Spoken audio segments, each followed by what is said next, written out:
think I would prefer to speak in Urdu. I feel more comfortable. حالانکہ اردو میں میری اتنی خراب اتنی انگریزی اس پہ بات کرنے کی کوشش کرتا ہوں. پہلے تو بہت شکریہ بلوچ دوستوں کا جنہوں نے آج کے اس ایونٹ کا اہتمام کیا اور سردار عطاء بیگل صاحب کو ہمیں یہاں پہ واشنگٹن میں یاد کیا ہے. وہ ڈیزرو کرتے ہیں پوری دنیا میں جہاں بھی پاکستانی رہتے ہیں, بلوچ رہتے ہیں, سندھی رہتے ہیں, کہ ان کو یاد کریں اور ان کے بارے میں بات کریں, ان کے سیاسی کردار پہ بات کریں, کیونکہ وہ جس پائے کے انسان تھے, جو ان کی سیاسی جدوجہد تھی, جو ان کی قربانیاں تھیں, جو ان کی کمٹمنٹ تھی, وہ آؤٹ اسٹینڈنگ تھی, وہ ریمارکیبل تھی. وہ بلوچستان کی تاریخ میں اگر آپ کو 4-5 لوگ ملیں تو ہی از ون آف دیم. جس طرح میں نے جب میسج آیا تھا ان کے آج کے ایونٹ کا تو اس میں لکھا تھا کہ the founding father. Truly I think اگر بلوچستان کے جو ماڈرن نیشنلسٹ موومنٹ ہے اس کے اگر 4-5 لوگ فاؤنڈنگ فادرس ہیں تو عطاء بیگل صاحب جو ہیں یقیناً ان میں سے تھے. جو بلوچ جس طرح اس رات نے بہت اچھی باتیں کی, بریف بٹ بڑی کمپریہنسو قسم کی باتیں کی انہوں نے. آئی تھنک یہ آپ کو ساری باتیں اردو بھی کرنی چاہیے کبھی, جو آج آپ نے باتیں کی, تاکہ ہمارے لوگ جو ہیں خاص طور سے پاکستان کے لوگ, جو پاکستان کے پنجاب کے لوگ, کے پی کے لوگ, سندھ کے لوگ جو ہیں وہ یہ باتیں سنیں. کیونکہ جو بڑا جو مظالم ہوئے ہیں بلوچستان پہ, جو جبر ہوا ہے بلوچ عوام کے ساتھ پاکستان بننے سے پہلے, پاکستان بننے کے بعد, اس کی لمبی تاریخ ہے اور اس پہ بات نہیں ہوتی. یعنی میں جب دا نیوز میں ابھی بھی لکھتا ہوں کبھی کبھی,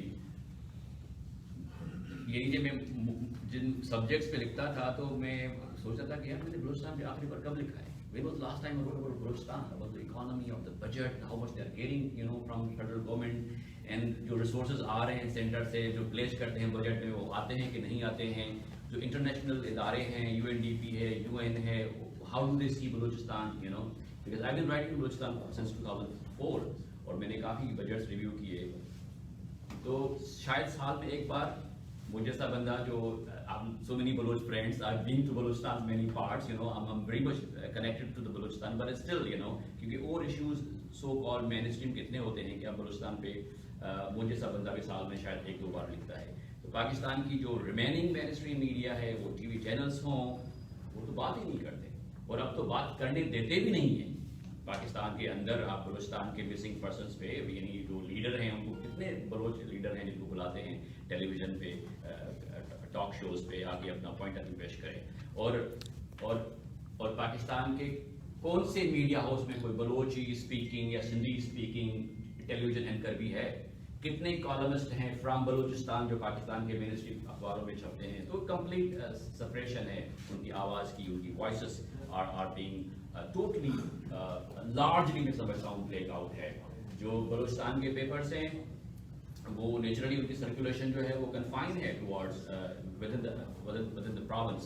تو ایک تو بلوچستان کے مسائل, ایشوز اپنی جگہ پہ, لیکن ان پہ بات نہیں ہوتی, اور اوپر سے ایسی پارٹیاں بلوچستان کے اندر جو انہوں نے بنا دی ہیں, جس طرح باپ کے نام سے جو پارٹی اوور نائٹ بن گئی تھی, اب سب نے دیکھا وہ کس طرح الیکشن جیت کر آئے.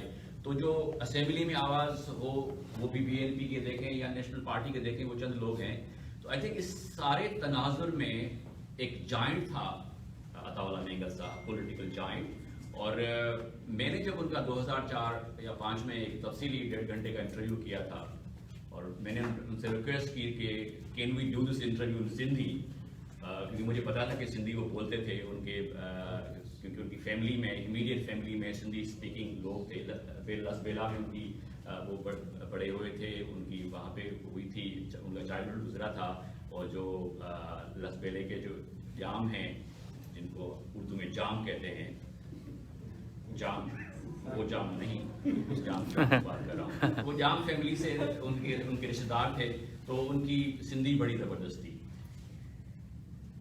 سندھ کا اور جو بلوچستان کا رشتہ ہے وہ صدیوں پرانا ہے, یعنی ہماری کوئی سرحدیں نہیں ہیں. اور جو سندھ میں جو بلوچ رہتے ہیں ہمارے لیے ایسے ہی ہیں جس طرح کوئی بھوکی ہے, میں راجپور ہوں, کوئی میمن ہے, کوئی شیخ ہے. It really doesn't matter to us کہ یہ بلوچ ہے یا سندھ, یعنی اٹ نیور اکرز. یعنی کوئی قادر مقصی سے میرے لیے پوچھے قادر مقصی کون ہے, سندھی ہے, اگر وہ اپنے آپ کو بلوچ بھی کہلواتا ہے تو کہلوا لے, مجھے تو کوئی فرق نہیں پڑتا honestly, because I still feel the same love, same sense of belonging with each other, you know.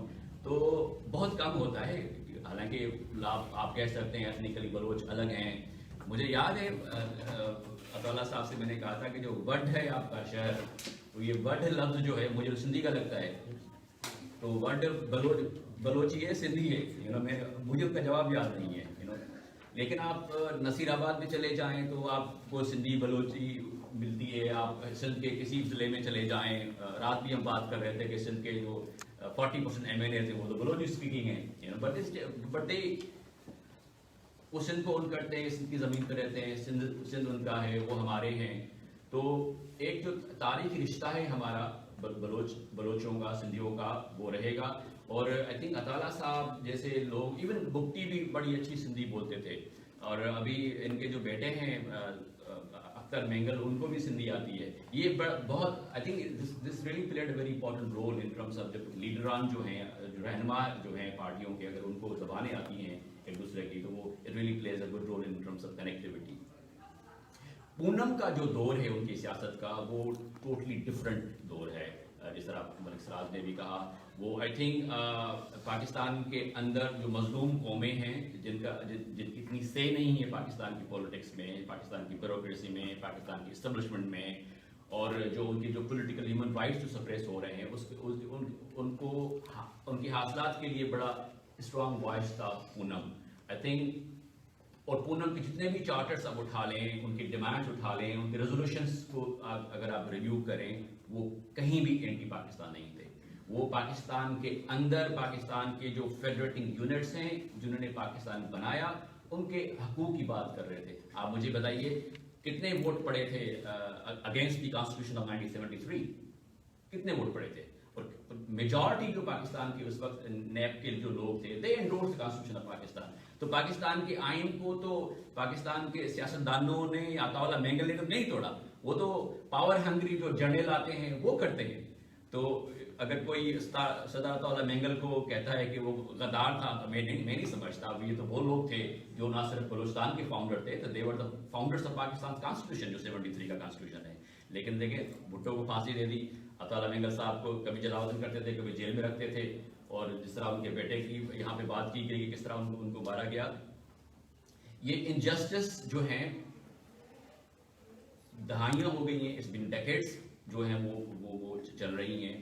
اور میں کبھی کبھی سوچتا ہوں کہ جب انگریز تھا اس خطے میں, سب کانٹیننٹ میں, شاید ہمارے لوگوں نے اتنی قربانیاں انگریزوں سے لڑتے ہوئے نہیں دی ہیں. جو پاکستان بننے کے بعد جو نیا ملک بنا تھا, جو آزادی ملی تھی, اس کے اندر جو حشر ہوا ہے, خاص طور پہ سندھیوں کا, پختونوں کا اور ہمارے بلوچ بھائیوں کا, میں نہیں سمجھتا کہ انگریز نے بھی اتنا ظلم کیا تھا ایک کالونائز خطے پہ جتنا ہم نے وٹنس کیا ہے. And honestly speaking I do not see any end to that. اور مجھے نہیں پتا یہ کیسے ختم ہوگا, کب انصاف ہوگا, کب برابری ہوگی, کب لوگوں کی عزت کی جائے گی, کب انسانی حقوق کی ریسپیکٹ کی جائے گی. سچ اے پیٹی, اٹ سیڈنس اس, اور لیکن ایسے لوگوں کی زندگی پہ جب ہم بات کرتے ہیں تو دیٹ مینس کہ ان کی جو لیگیسی ہے, ان کا جو ویژن ہے, ہمیں اس پہ کام کرنا چاہیے. میں سمجھتا ہوں پاکستان کے مین اسٹریم پولیٹیکل پارٹیز کو the best way to honor the memory of Sadr Atullah Mengal is to reform Poonam. Pakistan کے مظلوم قوموں کو اتحاد کرنا چاہیے. وہ افراز صاحب کھٹک صاحب ہوں, وہ صدر عطاءاللہ مینگل ہوں, جتنے بھی لوگ ہیں پاکستان کے Baloch Sindhi.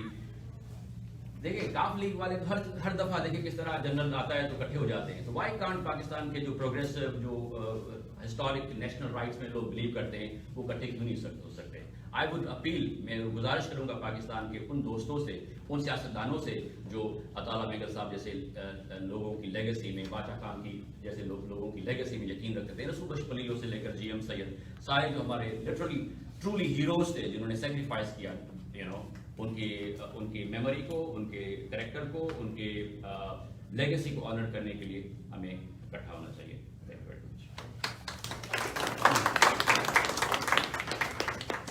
Thank you very much مشتاق. ابھی جو ہے نا